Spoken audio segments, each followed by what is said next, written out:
안녕하십니까. 암호화폐 정보를 전달해드리는 닥터 비트맨입니다.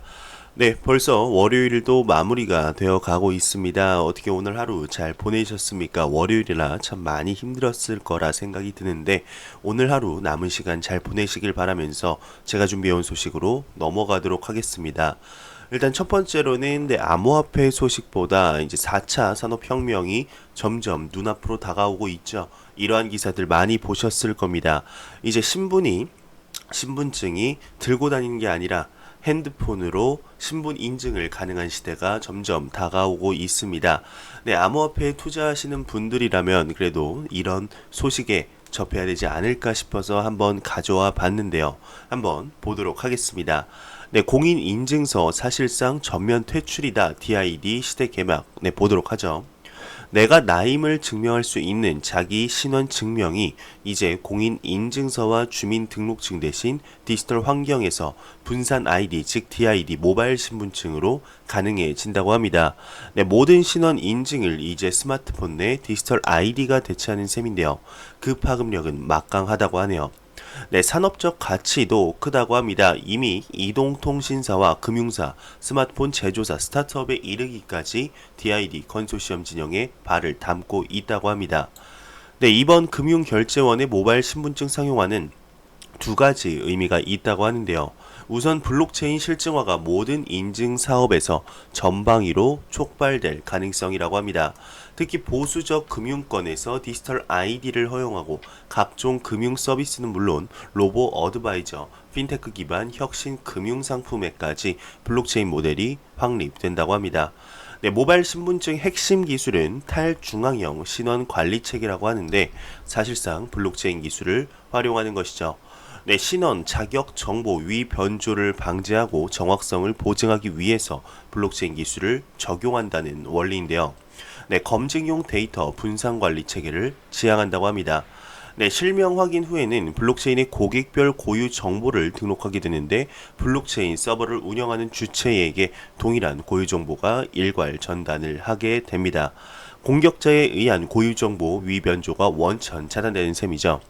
네, 고유 정보가 생성되게 되면 고객이 입력한 개인정보, 성명, 주소, 주민등록번호, 휴대전화 번호 등을 활용해서 암호화된 DID가 생성되게 됩니다. 이 신원 증명 원본 정보는 개인 스마트폰 내 정보 지갑에 저장이 되고 필요할 때마다 제출하면 되게 되는데요. 네, 암호화된 DID를 수취한 이용기관은 모바일 신분증 암호화 해제 후에 개인정보를 조회하며 이제 기관 계정 내 정보와 대조하는 작업을 거치게 됩니다. 일치하는 경우에는 블록체인을 통한 2차 검증을 실시하게 되죠. 네, 분산된 데이터베이스에 기반 동일한 고객 정보를 쌓고 참여기관이 ID 값을 공동 검증하는 구조인데 해킹에 의한 ID 위변조 등 사이버 공격을 원천 차단하면서 이에 따른 후방산업도 주목을 받게 됩니다. 네, 예를 들어서 온라인 쇼핑몰 등에서 물건을 구입하기 위해서는 본인 명의의 계좌를 보유하고 있어야 할 뿐 아니라 상품 결제 과정에서 별도의 결제 과정을 거쳐야 하죠. 온라인 쇼핑몰 회원가입도 필요합니다. 하지만 DID에는 인증 정보와 계좌 정보, 결제 정보 등이 모두 한 번에 담겨 있어 이런 모든 번거로운 과정을 없앨 수 있다며 통신사와 금융사, 보안 기업에 이르기까지 DID 주도권을 잡기 위한 동맹 전선 구축이 시장에서 한창이다 라고 기사가 마무리되고 있습니다. 정말 시대가 변화한다는 것이 몸으로써 체감이 되고 있지 않나 싶습니다. 이제는 지갑이 정말로 필요로 없는 시대가 한 걸음 한 걸음 다가오고 있습니다. 현금 없는 시대, 신분증이 필요하지 않은 시대가 눈앞으로 다가오고 있는 것 같네요. 네, 10년 전 오늘 비트코인의 첫 시장 거래가 이루어진 것은 여러분들 혹시 알고 계시나요? 5,050개의 비트코인이 단돈 5달러에 거래가 된 이런 적이 있었습니다. 그게 불과 10년 전 일인데요. 더 비트코인 스탠다드의 저자인 사이프딘 엠머스가 본인의 트위터를 통해서 10년 전 오늘 비트코인의 첫 번째 시장 거래를 통해 5050BTC가 5.02달러에 거래가 됐다고 언급을 했습니다. 현재 가치로 약 4,217만 1,792달러다라고 밝혔는데요.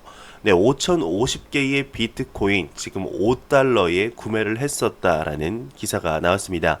앞으로의 암호화폐 시장이 어떻게 발전되게 되는지 한번 지켜봐야겠죠. 10년 뒤에는 1달러가 아니죠. 1000달러에 1비트코인을 사던 시대가 있었다라는 기사가 나오면 좋겠네요. 네, 지금 비트코인 고래라고 부르는 기준이 1000개의 비트코인입니다. 한 100억 원 정도 되는 규모인데 10년 전에는 1000BTC를 단돈 1달러 하나로 치면 1100원, 1200원 선에서 구매가 가능했었네요. 시간이 참 빠른 것 같습니다. 화폐의 가치는 많이 내려갔지만 비트코인의 가치는 폭등했다. 이런 기사였네요. 네, 블록체인 오디세이 제도권 편입이 될까 4차위 권고안 예정. 한번 어떤 내용인지 한번 보도록 하겠습니다. 네, 암호화폐를 제도권으로 편입하기 위한 움직임이 본격화되고 있다고 합니다. 대통령 직속 4차 산업혁명위원회는 4차 산업혁명 대응계획 2.0 대정부 권고안을 이달 말 공개할 예정이라고 합니다. 네, 한국블록체인협회는 최근 특정 금융거래 정보의 보고 및 이용에 관한 법률의 개정에 움직임에 맞춰 태스크포스를 구성했다고 하는데 장병규 4차 위원장은 지난달 30일 서울 그랜드 인터컨티넨탈 서울 파르나스에서 열린 디파인 컨퍼런스를 통해서 암호화폐를 제도권에 편입하는 내용을 정부에 권고할 계획이다 밝혔습니다. 네, 장 위원장은 이제 대정부 권고안이 4차 산업혁명이라는 큰 변화의 흐름에 따라서 양질의 일자리 창출이 목표라고 언급을 했는데요. 네, 권고안의 지능화 혁신 부분에서 인공지능, 데이터, 사이버 보안, 벤처 생태계 등과 함께 블록체인이 포함된다고 전했습니다. 네, 이달 말 공개될 권고안에는 암호화폐의 정의와 제도권 편입 등 블록체인에 관련된 정책을 명확화하고 블록체인 활용 비즈니스 모델 스타트업의 규제 샌드박스를 적극 허용하는 등 이렇게 다방면으로 노력하겠다 언급을 했는데요. 다만 암호화폐가 제도권에 편입되기 위해서는 국회의 자금 세탁 방지 관련 법안 개정이 선행되어야 한다고 합니다.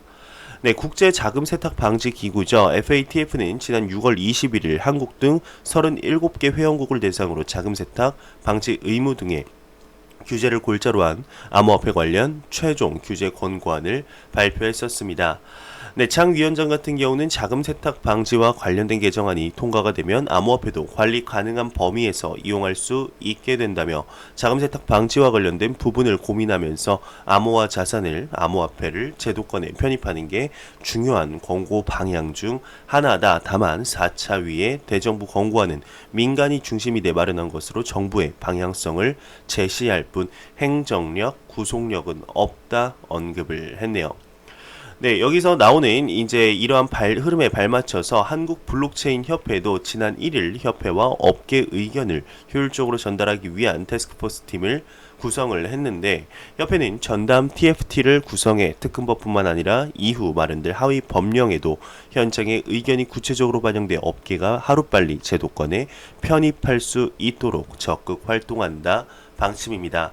여기서 나오는 이제 한국 블록체인 협회의 오갑수 협회장 같은 경우는 취임 후 가진 첫 간담회에서 특급 이슈에 대한 거래소 회원사들의 높은 관심을 파악을 했는데 그 직후 이들의 특근법 개정안 내 규제 대응 현황을 전수조사하고 거래소 운영위원회를 개편하는 등 회원사의 상황을 고루 경청하며 준비해왔다 기사가 마무리되고 있습니다. 네, 참 힘들죠. 우리나라 정부 같은 경우는 암호화폐를 그저 투기, 도박으로 치부하고 블록체인은 좋은 거 이런 이분법적인 논리에 갇혀서 첫 발걸음부터가 굉장히 잘못되고 있습니다. 네, 이웃 나라인 지금 일본과도 너무 가깝고도 먼 나라죠. 그저 암호화폐 시장의 입장에서만 봤을 때 일본보다 많이 뒤처져 있지 않나 생각이 듭니다. 지금 정말 미친듯이 앞만 보고 암호화폐적으로 앞만 보고 달려도 일본과의 격차를 줄일 수 없을 만큼 지금 많이 벌어져 있는 것도 사실인데요.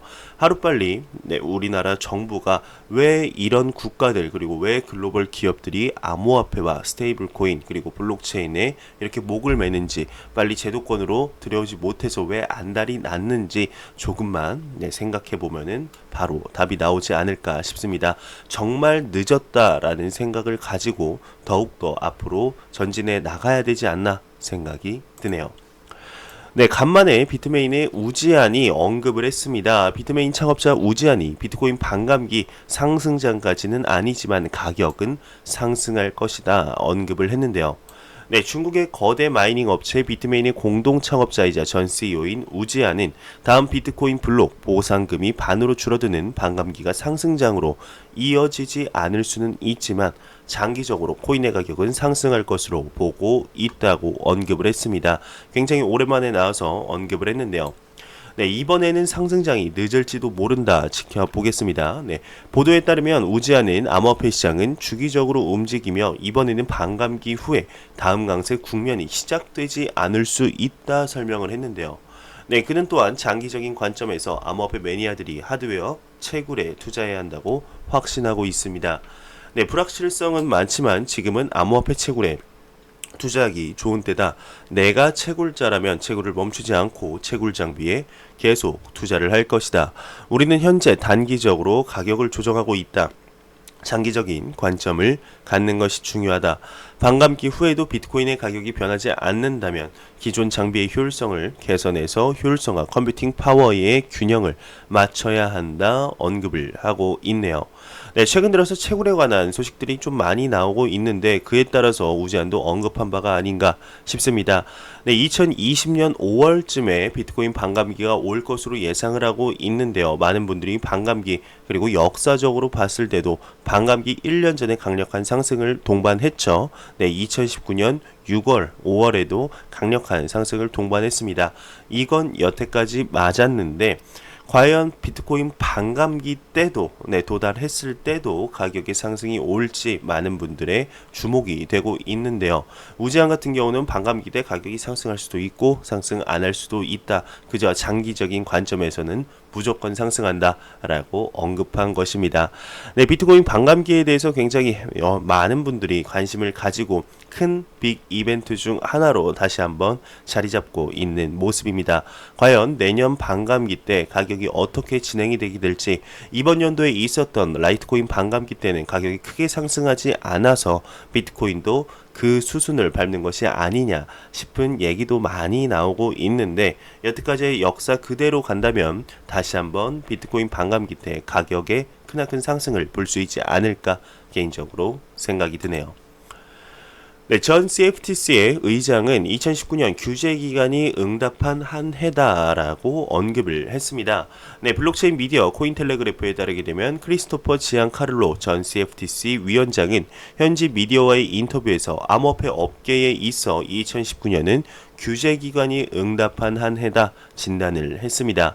네, 그는 2019년 더 많은 사람들이 암호화폐를 알게 되고 정책 이반자와 규제 당국자들은 암호화폐를 인지하는 수준을 넘어 실제 규제 및 정책으로 답한 한 해가 되고 있다라고 설명을 했는데요. 이 규제 기관이 응답한 한 해 맞습니다. 이거를 끌어들인 것이 2-3년 앞당긴 것이 페이스북의 리브라 프로젝트죠. 리브라 프로젝트가 첫 프로젝트 발간을 했을 때, 백서 발간을 했을 때 그 안에 있던 주권 통화라는 단어 자체, 이 한 단어가 크나큰 여파를 몰고 오고 있습니다. 네, 한 7월쯤에 발간을 했을 때 한 1-2개월쯤은 굉장히 여파가 컸었죠. 그러다가 1개월 정도 휴식기에 들어간 건지 뭔지 모르겠지만 리브라에 대한 소식이 뜸했습니다. 그러다가 최근 들어서 다시금 리브라에 대한 규제 움직임이 굉장히 빠르게 움직이고 있죠. 그리고 이 리브라 프로젝트와 더불어서 IMF, UN, 그리고 월드뱅크 등등 많은 규제 기관들이 계속해서 리브라를 언급하며 암호화폐까지 같이 묶어서 언급하는 것을 볼 수가 있습니다. 리브라가 규제를 정말 2-3년 앞당긴 것이 사실인데 앞으로 어떻게 진행이 되게 될지 한번 지켜봐야 될 것 같습니다. 지금 14일이죠. 네, 현지 시간으로 오늘부터 6일 동안 FATF와 전 세계 각국 금융기관들이 모여서 이런저런 스테이블 코인과 암호자산에 관련된 이런 리스크 규제 및 이런 거를 언급한다고 합니다. 18일 날 총 발표를 한다고 하는데요. 그때 많은 내용들이, 중요한 내용들이 언급이 되지 않을까, 그 내용을 접하는 대로 여러분들께 전달해 드리도록 하겠습니다. 네, 매일같이 나오는 소식이 있죠. 리플에 관한 소식이 오늘도 나왔습니다. 최신 XRP 통계에 따르게 되면 XRP 홀더 누적이 크게 증가하고 있다고 하는데요. 네, 같이 있는 XRP 커뮤니티 멤버 위셋 윈드에 의해서 생성된 ledger.exposed 웹사이트에서 XRP 보유자들의 현재 축적 상태에 관한 새로운 정보를 보여주었습니다. 네, 보시게 되면은 전에는 2019년 7월 21일 기준이고 2019년 10월 7일 기준입니다. 네, 10% 보유 홀더들을 봤을 때 2626개에서 2686개. 네, 점점 상승하는 것을 볼 수 있죠. 그만큼 리플 XRP의 잠재적 가치가 크다라고 보시는 분들이 굉장히 많은 건데요. 네, 이걸 보시면서 여러분들은 과연 몇 퍼센트 안에 드는지 한번 보시면 될 것 같습니다. 네, 이거 같은 경우는 한 작년부터 계속해서 정보를 제공을 했었는데 작년과 오늘 비교를 하면은 각각 이제 좀 더 높은 퍼센테이지에 들어가기 위해서는 가지고 있어야 하는 리플 XRP의 개수가 계속해서 증가하는 모습을 볼 수가 있습니다. 전에는 한 2만 개만 가지고 있어도 한 1% 안에 들어있지 않았나 생각이 드는데 이제는 2만 개의 XRP를 홀딩하고 있으면 3%의 안에 들고 있네요. 여러분들은 과연 몇 퍼센트 안에 이렇게 포함이 되시나요? 네, 리플에 관한 소식이 하나 더 나왔습니다. 리플 엑스 래피드 등 3개 서비스를 리플넷에 통합한다는 소식인데요. 이게 과연 무슨 내용일까요? 네, 암호화폐 전문 미디어 크립티미에 따르게 되면 최근 리플이 자사 국제 송금 및 결제 솔루션인 엑스 래피드, 엑스비아, 엑스커런트 등을 리플렛 시스템에 통합한다고 발표를 했습니다. 네, 이와 관련한 리플 관계자는 해당 제품군들은 제품 이름 외에 달라지는 점이 없다. 고객들의 서비스 이용에 직접적인 영향을 끼치지는 않을 것이다 라고 언급을 했습니다. 네, 사용자들이 엑스래피드, 엑스비와 엑스커런트 등 서비스를 사용하기 위해 리플렛에 접속하기만 하면 된다 라고 설명을 했는데 최근 들어서 리플사가 본인의 솔루션 그리고 본인들의 아이덴티티를 좀 완전히 탈바꿈하려는 모습을 보여주고 있습니다. 엑스래피드 같은 경우는 ODL On Demanded Liquidly라는 이름으로 바꿨죠. 그리고 엑스비아 엑스커런트는 리플사 홈페이지에 이름조차 올라가지 않고 있습니다. 그래서 많은 분들이 일각에서는 엑스비아나 엑스커런트가 이제 엑스래피드 ODL로 흡수되는 것이 아니냐 하는 이런 찌라시성 추측도 많이 나오고 있는데 아직까지 명확하게 밝혀진 바가 아무것도 없습니다. 분명히 나중에 뭔가 하나 큰 게 나오지 않을까 싶은데 아직까지는 나온 정보만 종합을 했을 때는 뭐 이렇다 정확하게 말씀드리기가 좀 애매하네요. 과연 리플렛을 통합을 하는 게 무엇은 리플사가 지금 큰 그림을 그리고 있는 약간 초석 같다라는 생각이 좀 들긴 하는데요. 리플이 계속해서 아마 정보를 조금씩 풀 것 같습니다. 변화하는 리플 정보를 얻는 대로 여러분들께 전달해 드리도록 하겠습니다. 네, 훔친 개인정보로 비트코인과 이더리움을 대량 채굴한 남자가 있었습니다. 결국에는 기소가 되었다고 하는데요. 미국 워싱턴 경찰청이 9일 싱가포르 국적 호준지아에 대한 불법 착취한 개인정보로 암호화폐 마이닝한 사기 혐의로 기소가 되었습니다. 네, 현재 미국 연방수사국 시애틀 지국이 싱가포르 수사당국의 협조 아래 수사를 진행하고 있다고 하는데 이 호는 유선통신 사기 행위 혐의와 기기 부정사용죄, 개인정보 사기죄로 최대 32년의 징역형이 선고될 가능성이 있다고 합니다. 네, 해당 용의자는 미 캘리포니아 거주의 유명한 비디오 게임 개발자의 개인정보 및 신용카드를 착취해서 아마존 웹 서비스를 포함한 미국의 클라우드 서비스 여러 회사의 계좌를 개설 2017년 10월부터 18년 2월까지 비트코인과 이더리움을 마이닝했다고 하네요.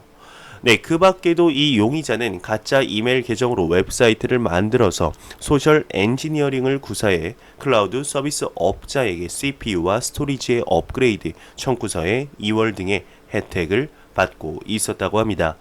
네, 마이닝 기간의 클라우드 서비스 이용 요금은 500만 달러 하나로 약 59억 3천만 원에 이른다고 하는데 한때는 AWS 아마존 웹 서비스의 데이터 용량을 가장 많이 이용하던 고객의 한 사람이었다고 하네요. 네, 클라우드 서비스에 청구서를 지불하고 비디오 게임의 개발자의 회계 담당자가 문제를 발견, 신고한 것으로부터 사건이 발각이 되었다고 합니다. 네, 여러분들도 아마 아실 겁니다. 싸이월드가 자체 암호화폐를 만든다고 또 언급을 했었는데 그게 클링이었죠. 하지만 싸이월드가 폐쇄 수순을 밟고 있다고 합니다. 그렇다면 암호화폐 클링은 어떻게 되는 것일까요? 네, 2000년대 초반 국민 SNS 감기 조심하시길 바랍니다. 죄송합니다.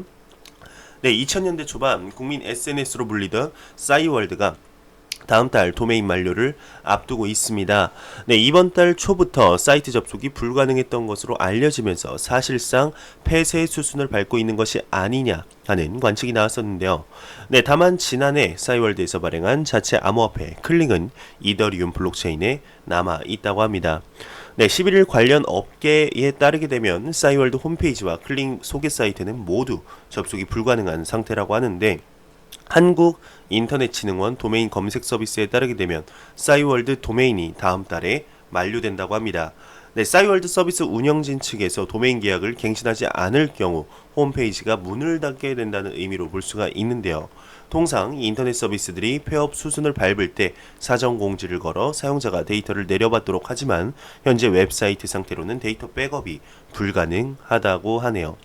네, 싸이월드 이용자들은 사진이나 일기장 등 개인 기록을 보존하지 못한 채 계정이 사라지는 것 아니냐며 예의주시를 하고 있는데, 일부 이용자들 사이에서는 크라우드 펀딩이라도 진행해서 싸이월드 서버 유지비를 모아야 하느냐 말도 나오고 있습니다. 네, 싸이월드와 싸이월드 클링 소개 홈페이지 모두 접속할 수 없다고 하는데요. 네, 반면 싸이월드 계정이 사라지더라도 싸이월드가 발행한 암호화폐 클링은 남아있게 된다고 합니다. 네, 클링은 이더리움이 없어지지 않는 한 해당 블록체인의 기록으로 존재하게 된다고 하네요. 네, 이더리움 내 거래 내역을 검색하는 사이트 이더스캔에 따르게 되면 11일 오후 2시 40분 기준 시중에 유통된 클링 100억 개는 473개의 계좌에 분포되어 있다고 하는데, 클링이 상장했던 국내 암호화폐 거래소 코인제스트 전자지갑에도 일부 남아있는 것으로 확인이 되었습니다. 네, 지난 8월 열린 블록체인 게이밍 미드업에서 아이템 게임즈 변진영 CCO는 이더리움을 기반으로 한 데드코인이 있다며 프로젝트가 망했지만 나우누리나 프리첼이 망했을 때 데이터가 같이 없어진 것과는 달리 암호화폐는 남아있다고 설명을 했습니다. 네, 심지어 데드코인만 따로 수집하는 사람들도 있다 설명을 했네요. 네, 싸이월드 전재환 대표에게 연락을 취했지만 닿지 않았다고 합니다.